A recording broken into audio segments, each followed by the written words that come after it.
ನಮಸ್ಕಾರ ಎಲ್ರಿಗೂ, welcome back to my vlog. ಎಲ್ಲರೂ ಹೇಗಿದ್ದೀರಾ, ಚೆನ್ನಾಗಿದ್ದೀರಾ ಅಂತ ಭಾವಿಸ್ತಾ ನಾನು ಕೂಡ ಚೆನ್ನಾಗಿದ್ದೀನಿ. ನಾನು ಇವತ್ತಿನ ವಿಡಿಯೋದಲ್ಲಿ ಏನು ಶೇರ್ ಮಾಡ್ತಾ ಇದ್ದೀನಿ ಅಂದರೆ, ಬಳಕದ ಮೆಣಸಿನ್ಕಾಯಿನ ಹೇಗೆ ಮಾಡೋದು ಅನ್ನೋದನ್ನು ಶೇರ್ ಮಾಡ್ಕೋತಾ ಇದ್ದೀನಿ. ಒಂದೊಂದು ಕಡೆ ಒಬ್ಬೊಬ್ಬರು ಒಂದೊಂದು ರೀತಿ ಮಾಡ್ತಾರೆ. ನಾವು ಯಾವ ರೀತಿ ಮಾಡ್ತೀವಿ ಅನ್ನೋದನ್ನು ಶೇರ್ ಮಾಡ್ತಾ ಇದ್ದೀನಿ. ನಾನು ಮಾಡಿರೋ ರೀತಿಯಲ್ಲಿ ಮಾಡಿದ್ರೆ ಮೆಣಸಿನ್ಕಾಯಿ ಒಂಚೂರು ಖಾರ ಬರೋಂಗಿಲ್ಲ, ಖಾರ ಅನ್ಸಲ್ಲ. ನೀವು ಹಾಗೆ ತಿನ್ಬೋದು, ಅಷ್ಟು ಚೆನ್ನಾಗಿ ಬರುತ್ತೆ. ಮಕ್ಕಳು ಕೂಡ ತಿನ್ಬೋದು, ಅಷ್ಟು ಚೆನ್ನಾಗಿರುತ್ತೆ. ಇದು ಮಸಾಲೆ ಒಳಗಡೆ ಚೆನ್ನಾಗಿ ಕುತ್ಕೊಂಡಿದೆ, ಮೇಲ್ಗಡೆ ಎಲ್ಲ ಏನು ಬಂದಿಲ್ಲ. ಸೀಳಿ ಹಾಕಿದ್ದೀವಲ್ಲ, ಹಾಗಾಗಿ ಮಸಾಲೆ ಎಲ್ಲ ಒಳಗಡೆ ಇದೆ. ನಾನಿವಾಗ 1 kg ಮೆಣಸಿನ್ಕಾಯಿನ ತೊಗೊಂಡಿದ್ದೀನಿ. ಈ ಮಜ್ಜಿಗೆ ಮೆಣಸಿನ್ಕಾಯಿ ಮಾಡೋಕ್ಕೆ ಮೆಣಸಿನ್ಕಾಯಿ ಇಷ್ಟಿಷ್ಟು ಉದ್ದನೇ ಇರಬೇಕು, ಅಂದರೆ ಚೆನ್ನಾಗಿರುತ್ತೆ. ಮತ್ತು ಖಾರ ಇಲ್ಲದೆ ಇರೋದು ನೋಡಿ ತೊಗೊಂಡ್ರೆ ಇನ್ನೂ ಚೆನ್ನಾಗಿರುತ್ತೆ. ಈಗ ಇದನ್ನು ನಾನು ಕ್ಲೀನಾಗಿ ತೊಳೆದು ಆರಾಕ್ತೀನಿ.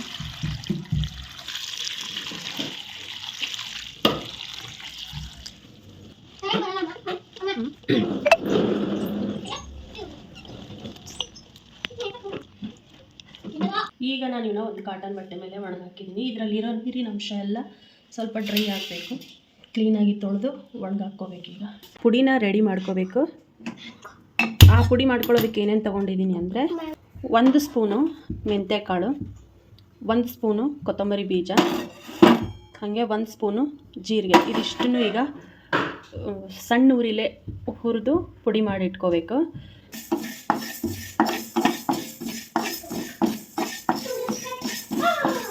ಈಗ ಸ್ವಲ್ಪ ಫ್ರೈ ಆಯಿತು ಮೆಂತ್ಯ, ಆಮೇಲೆ ಕೊತ್ತಂಬರಿ ಬೀಜನ ಸೇರಿಸ್ಬೇಕು. ಇದನ್ನೆಲ್ಲ ಸಣ್ಣ ಉರಿಲೇ ಫ್ರೈ ಮಾಡ್ಕೋಬೇಕು. ಆಮೇಲೆ ಜೀರಿಗೆನ ಸೇರಿಸ್ತೀನಿ. ಈಗ ಒಂದೊಳ್ಳೆ ಸ್ಮೆಲ್ ಬರುತ್ತೆ ಇದು ಫ್ರೈ ಮಾಡೋವಾಗ, ತುಂಬಾ ಘಮ ಘಮ ಅನ್ನುತ್ತೆ. ಮೆಂತ್ಯ ಮತ್ತು ಕೊತ್ತಂಬರಿ ಬೀಜ, ಜೀರಿಗೆ ಇದೆಲ್ಲ ಫ್ರೈ ಮಾಡೋವಾಗ ಹುರಿಬೇಕಾದ್ರೆ ಒಂದು ಫ್ಲೇವರ್ ಬರುತ್ತೆ ಫ್ರೆಂಡ್ಸ್. ಆವಾಗಲೇ ಇದನ್ನು ಗ್ಯಾಸ್ ಆಫ್ ಮಾಡಬೇಕು. ಮೀಡಿಯಮ್ ಉರಿಲೇ ಫ್ರೈ ಮಾಡ್ಕೋಬೇಕು.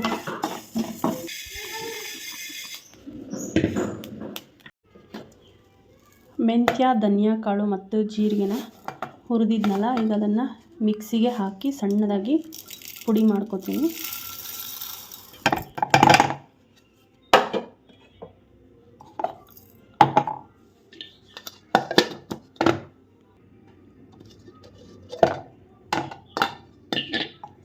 ನೋಡಿ, ಸಣ್ಣದಾಗಿ ಪುಡಿ ಮಾಡಿದ್ದೀನಿ. ಫುಲ್ ಸಣ್ಣ ಅಂದರೆ ನೈಸಾಗಿ ಪುಡಿ ಮಾಡ್ಕೋಬೇಕು.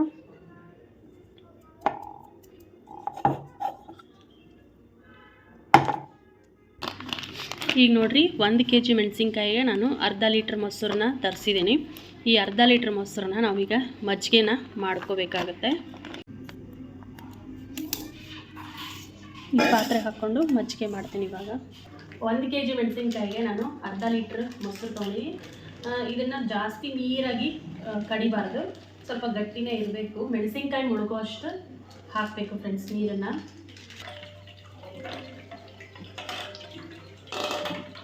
ನೀರು ಕೊಡಿ.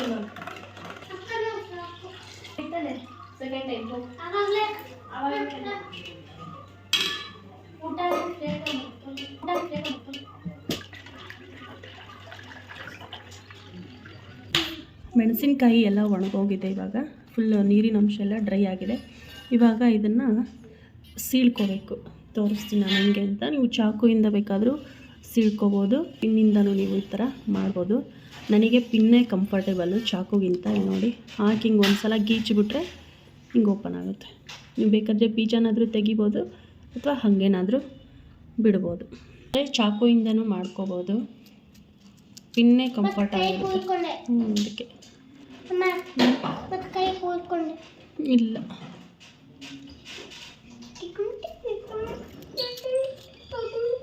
ಈ ಥರ ಓಪನ್ ಆಗಬೇಕು. ಒಂದೇ ಸೈಡ್ ಮಾಡಬೇಕು, ಈ ಕಡೆ ಮಾಡಬಾರ್ದು. ನೋಡಿ, ಈ ಥರ ಚಾಕುಯಿಂದನೂ ಮಾಡಿದೆ, ಪಿನ್ನಿಂದನೂ ಮಾಡಿ ಕೊರೆದು ಹಾಕಿರೋದು. ಅಂದರೆ ಈ ಥರ ಲೈನ್ ಹಾಕಿರೋದು. ಕೆಲವೊಂದು ಬೀಜ ಜಾಸ್ತಿ ಇರೋದಕ್ಕೆ ಏನು ಮಾಡಿದ್ದೀನಿ ಅಂದರೆ, ಬೀಜ ತೆಗೆದುಬಿಟ್ಟಿದ್ದೀನಿ. ಇಲ್ಲಿ ನೋಡಿ,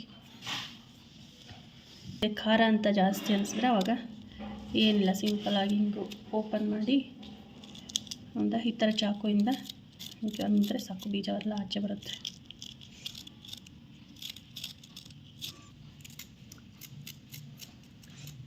ಹುರಿದು ಪುಡಿ ಮಾಡಿ ಇಟ್ಕೊಂಡಿದ್ನಲ್ಲ, ಆ ಪೌಡ್ರು ಮತ್ತು ಹಿಂಗು ಒಂದೇ ಒಂಚೂರು ನಿಂಬೆಹಣ್ಣು ಹಾಕ್ತೀನಿ.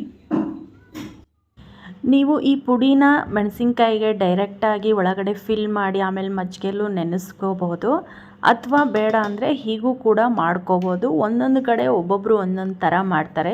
ಈಗ ಒಂದೇ ಒಂಚೂರು ಹಿಂಗೆ ಹಾಕ್ತೀನಿ ನೋಡಿ, ಇಷ್ಟೇ ಹಾಕ್ತೀನಿ. ಅರ್ಧ ಹೋಳು ನಿಂಬೆಹಣ್ಣು, ಬೀಜ ಬೇಕಾದ್ರೆ ಆಮೇಲೆ ಬರುತ್ತೆ, ತಳದಾಗ ತಕ್ಕೋಬೋದು. ಅದಕ್ಕೆ ಎಷ್ಟು ಹಿಡಿಯುತ್ತೆ ಅಷ್ಟು ಉಪ್ಪು ನೋಡಿ ಹಾಕಬೇಕು. ಉಪ್ಪು ಜಾಸ್ತಿ ಹಾಕಬಾರ್ದು.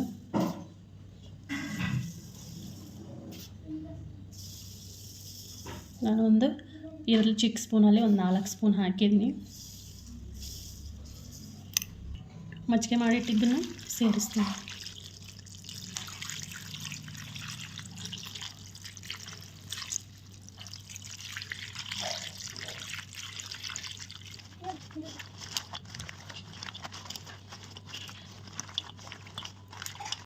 ಈ ಮೆಣಸಿನ್ಕಾಯಿ ಎಲ್ಲ ಮಜ್ಜಿಗೆನ ಚೆನ್ನಾಗಿ ಹೀರ್ಕೋಬೇಕು ನೀರನ್ನು. ಇದನ್ನು ರಾತ್ರಿ ಎಲ್ಲ ಬೆಳಗಾಗೋವರೆಗೂ ಹೀಗೆ ಮುಚ್ಚಿಡಬೇಕು ಈ ಮಜ್ಜಿಗೆಲಿ. ಇದನ್ನು ಬೆಳಗಾದ್ಮೇಲೆ ಮತ್ತೆ ನಾವು ಬಿಸಿಲಿಗೆ ಒಣಗಾಕಬೇಕು. ಮತ್ತು ಸಂಜೆ ಆದ ತಕ್ಷಣ ತಂದು ಇದೇ ಮಜ್ಜಿಗೆ ನೀರು ಮಿಕ್ಕಿರುತ್ತಲ್ಲ ಅದರಲ್ಲೇ ಹಾಕಿ ಮುಚ್ಚಿಡಬೇಕು. ಈಗ ಪೂರ್ತಿ ನೀರು ಹೀರ್ಕೊಳ್ಳುತ್ತೆ. ಹೀಗೆ ಡೈಲಿ ಅದು ಒಂದು 4-5 ದಿನದವರೆಗೂ ಹಿಂಗೆ ಬಿಸಿಲಿಗೆ ಹಾಕೋದು, ತಂದು ಮತ್ತು ಇದೇ ಮಜ್ಜಿಗೆಲೇ ನೆನೆಸಾಕಿಡಬೇಕು. ಬಿಸಿಲಿಗೆ ಹಾಕಿ ಇದೇ ಮಜ್ಜಿಗೆ ನೀರಲ್ಲೇ ನೆನೆಯೋಕೆ ಹಾಕಬೇಕು. ಈಗ ನೋಡಿ ಇದಿಷ್ಟು ಹಿಂಗೆ ಹಾಕಿದ್ದೀನಲ್ಲ, ಮುಚ್ಚಿಡ್ತೀನಿ ಇವಾಗ ಇದನ್ನು. ನಾಳೆ ಬೆಳಗ್ಗೆವರೆಗೂ ನಾವು ಹಿಂಗೆ ಮುಚ್ಚಿಡಬೇಕಾಗುತ್ತೆ. ಒಂದು ಬೆಳಗ್ಗೆ ಮತ್ತು ಬಿಸಿಲಿಗೆ ಹರಡ್ಕೋಬೇಕಾಗುತ್ತೆ. ಈಗ ರಾತ್ರಿ ಇದನ್ನು ಮುಚ್ಚಿಟ್ಟಿದ್ದಲ್ಲ, ಬೆಳಗ್ಗೆದ್ದು ತೋರಿಸ್ತೀನಿ ನಾನು ನಿಮಗೆ. ನೋಡಿ ಈಗ ಈ ಥರ ಆಗಿದೆ. ಒಂದು ರಾತ್ರಿಗೆ ಇಷ್ಟು ನೆಂದಿದೆ ಇದು. ಈಗ ಇದನ್ನು ಚೆನ್ನಾಗಿ ಮತ್ತೆ ಇನ್ನೊಂದು ಸಲ ಮಿಕ್ಸ್ ಮಾಡಬೇಕು.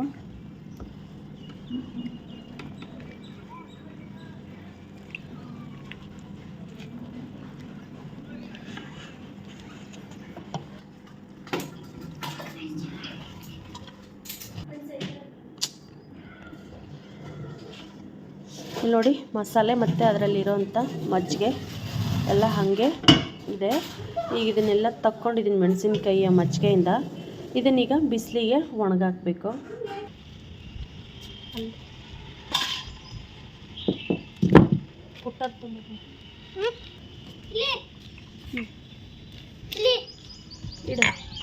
ಇದು ಸಂಜೆ ಟೈಮಲ್ಲಿ ನಾನು ಇದನ್ನು ತೆಗಿತಾ ಇದ್ದೀನಿ. ಒಂದು ದಿನಕ್ಕೇ ಈ ಥರ ಆಗಿದ್ದಾವೆ. ಬರೀ ಒಂದು ಬಿಸಿಲಿಗೆ ಎಷ್ಟೊಂದು ಒಣಗೋಗಿದೆ ನೋಡ್ತಿರ್ಬೋದು ಇಲ್ಲಿ. ಈಗ ಇದನ್ನು ನಾನು ಒಂದಕ್ಕೆ ತುಂಬಿಸ್ತೀನಿ.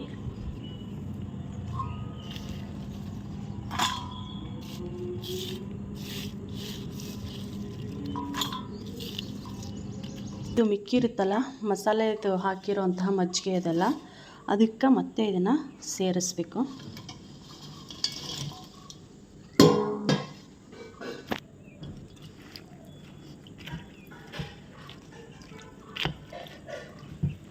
ಸಂಜೆ ಟೈಮಲ್ಲಿ ನಾನು ಇದನ್ನು ಮತ್ತೆ ಮಿಕ್ಕಿರೋಂಥ ಮಜ್ಜಿಗೆ ಒಳಗೆ ಹಾಕಿ ಮುಚ್ಚಿಡ್ತೀನಿ. ಮತ್ತು ನಾಳೆ ಬೆಳಗ್ಗೆವರೆಗೂ ಇದನ್ನು ಹೀಗೆ ಮಜ್ಜಿಗೆಲೆ ನೆನೆಸ್ಬೇಕಾಗುತ್ತೆ. ಮತ್ತು ಈಗ ನೆಕ್ಸ್ಟ್ ಡೇ ಮಾರ್ನಿಂಗು ತೋರಿಸ್ತಾ ಇದ್ದೀನಿ ನೋಡಿ. ನೆನ್ನೆ ರಾತ್ರಿ ಹಾಕಿಟ್ಟಿದ್ನಲ್ಲ, ಈಗ ಹಿಂಗಾಗಿದೆ ಇದು. ಒಂದು ದಿನಕ್ಕೆ ಈ ಥರ ಕಲರ್ ಚೇಂಜ್ ಆಗಿದೆ. ತೊಗೊಂಡು ಹೋಗಿ ಒಣಗಾಕ್ಬೇಕು ಬಿಸಿಲಿಗೆ.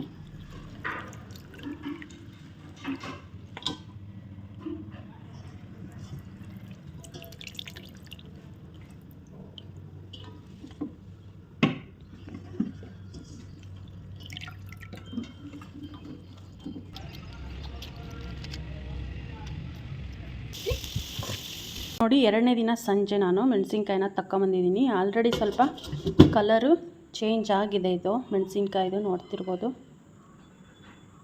ಕಲರ್ ಚೇಂಜ್ ಆಗಿದೆ. ಇವಾಗ ಇದನ್ನು ಉಳಿದಿರುತ್ತಲ್ಲ ಇನ್ನು ಮಜ್ಜಿಗೆದು ಮಸಾಲೆ ಅದೆಲ್ಲ ಮಿಕ್ಸ್ ಮಾಡಿರೋ ಅಂಥದ್ದು ನೋಡಿ, ಇಷ್ಟು ಉಳಿದಿದೆ. ಅದಕ್ಕೆ ನಾನೀಗ ಮತ್ತೆ ಹಾಕಿ ಮಿಕ್ಸ್ ಮಾಡಿ ಇಡ್ತೀನಿ ಇವತ್ತೊಂದು ರಾತ್ರಿ. ಆಲ್ರೆಡಿ ನೋಡ್ತಿರ್ಬೋದು ಡ್ರೈನೆಸ್ ಬರ್ತಾ ಇದೆ ಅದರದ್ದು.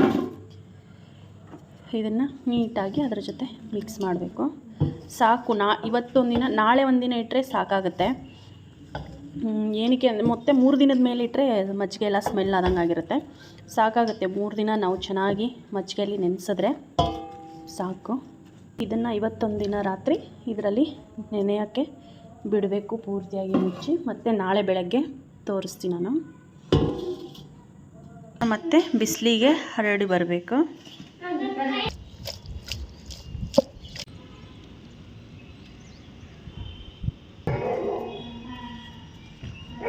ಸಾಕು, ಇಷ್ಟೇ. ಇದನ್ನು ಡೈಲಿ ಬಿಸಿಲಿಗೆ ಒಣಗಿಸ್ಕೊಂಡ್ರೆ ಆಗುತ್ತೆ. ಒಂದು 2-3 ದಿನ ಚೆನ್ನಾಗಿ ಬಿಸಿಲಿಗೆ ಒಣಗಿದ್ರೆ ಆಯಿತು.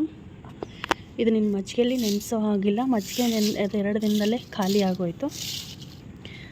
ಹೀಗೆ ಇದನ್ನು ಒಂದು 3-4 ದಿನ ಬಿಸಿಲಿಗೆ ಚೆನ್ನಾಗಿ ಒಣಗಿಸ್ಕೋಬೇಕು. ಇದು ನೋಡಿ, ಬಳಕದ ಮೆಣಸಿನ್ಕಾಯಿ ಅಂದರೆ ಮಜ್ಜಿಗೆ ಮೆಣಸಿನ್ಕಾಯಿ ಮಾಡಿದ್ನಲ್ಲ, ಹಿಂಗೆ ಮುಟ್ಟಿದ್ರೆ ಸಾಕು ಮುರಿದೋಗ್ತಿದ್ದಾವೆ, ಅಷ್ಟೊಂದು ಒಣಗೋಗಿದೆ.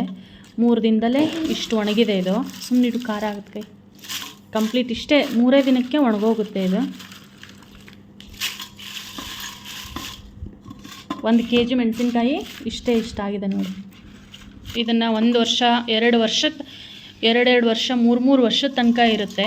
ಬಟ್ ಇದು 1 ವರ್ಷದಲ್ಲೇ ಖಾಲಿ ಆಗುತ್ತೆ. ಅಷ್ಟು ಕಡಿಮೆ ಮಾಡಿಕೊಂಡ್ರೆ ಸಾಕು.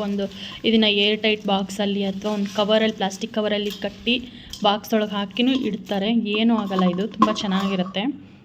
ನಾನು 1-2 ಫ್ರೈ ಮಾಡಿ ತೋರಿಸ್ತೀನಿ. ನೋಡಿದ್ರಲ್ವ, ಲಾಸ್ಟಲ್ಲಿ ನಾನು ಮೆಣಸಿನ್ಕಾಯಿನ ಫ್ರೈ ಮಾಡಿ ಕೂಡ ತೋರಿಸ್ದೆ. ನಮ್ಮ ಮನೇಲೆಲ್ಲ ಮಕ್ಕಳು, ನಮ್ಮ ಮನೆಯವರು ಇಷ್ಟಪಟ್ಟು ತಿಂದರು. ಒಂಚೂರು ಖಾರ ಬಂದಿಲ್ಲ. ನಾನು ಫ್ರ್ಯಾಂಕಾಗಿ ಹೇಳ್ತಾ ಇದ್ದೀನಿ. ಈ ಥರ ಒಂದು ಸಲ ಟ್ರೈ ಮಾಡಿ ನೋಡಿ, ತುಂಬ ಚೆನ್ನಾಗಿ ಬರುತ್ತೆ. ಹಾಗೆಯೇ ಈ ವಿಡಿಯೋಗೆ ಒಂದು ಲೈಕ್ ಮಾಡಿ. ಈಗ ತುಂಬಾ ಬೇಸಿಗೆ ಬಿಸಿಲು ಇರೋದ್ರಿಂದ ನಾವು ಈ ರೀತಿ ಮಾಡಿಟ್ಕೊಂಡ್ರೆ 1 ವರ್ಷ ಅಲ್ಲ 2 ವರ್ಷದ ತನಕ ಸ್ಟೋರ್ ಮಾಡ್ಕೋಬೋದು. ನಾನು ಮತ್ತೆ ನೆಕ್ಸ್ಟ್ ವಿಡಿಯೋದಲ್ಲಿ ಸಿಗ್ತೀನಿ. ನಮಸ್ಕಾರ.